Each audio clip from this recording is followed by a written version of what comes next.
Assalamualaikum. Pada kesempatan kali ini saya dan tim saya yang beranggotakan saya, Iram Fauzan, Josia Manik, Simon Jeremy, dan Dani Laksamana akan menjelaskan bagaimana siklus hidup proyek dan akurasi jenis estimasi. Berikut penjelasannya.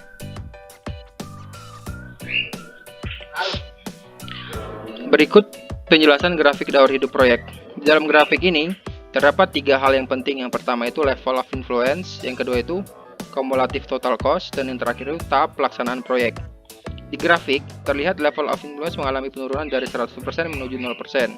Alasan level of influence berada di 100% saat tahap planning itu dikarenakan pengaruh keputusan pada saat tahap planningnya mempengaruhi seluruh kegiatan proyek.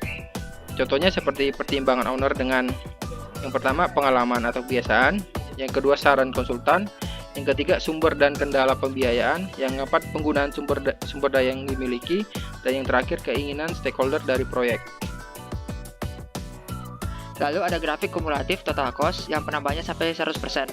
Dari grafik kumulatif total cost terlihat penambahan pengeluaran yang signifikan saat tahap desain sampai construction, dikarenakan terjadinya pengeluaran biaya yang besar sesuai RAB. Lalu terjadi penambahan yang stabil saat di tahap operation dan maintenance sampai total kumulatif pengeluaran 100%, dikarenakan penambahan biaya di tahap ini hampir sama setiap waktunya.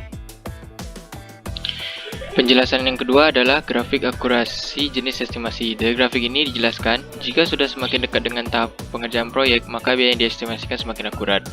Di grafik ini juga terdapat persenan yang diharapkan tanpa adanya perubahan yang mungkin diperlukan, atau expect percent variance without contingency, dan juga terdapat kemungkinan biaya yang diperlukan dalam suatu proyek atau most probable cost. Selanjutnya, ada beberapa informasi yang diperlukan seperti untuk menentukan ekonomi dari suatu proyek pada tahap awal atau order of magnitude, untuk pengendalian biaya dasar, budget, dan definite untuk estimasi detail proyek. Selanjutnya terdapat pre-fund authorization, yang dimana ada concave merupakan pengkajian awal terhadap proyek itu, memiliki nilai minus 30% dan plus 50%, yang berarti nilai anggaran tersebut bisa kurang dari 30% dan tinggi dari 50%. Kemudian pada tahap develop atau pengembangan mengalami penurunan menjadi plus 20% dan minus 15%. Dan pada bagian post fund authorization execute menjadi plus 15% dan minus 5%. Ini berarti akurasi estimasi pembangunan sebuah proyek semakin akurat. Jadi kesimpulan dari grafik akurasi jenis estimasi merupakan gambaran tingkat akurasi estimasi dalam pembuatan suatu proyek. Sekian penjelasan mengenai siklus hidup proyek dan akurasi jenis estimasi. Terima kasih atas perhatiannya. Wassalamualaikum.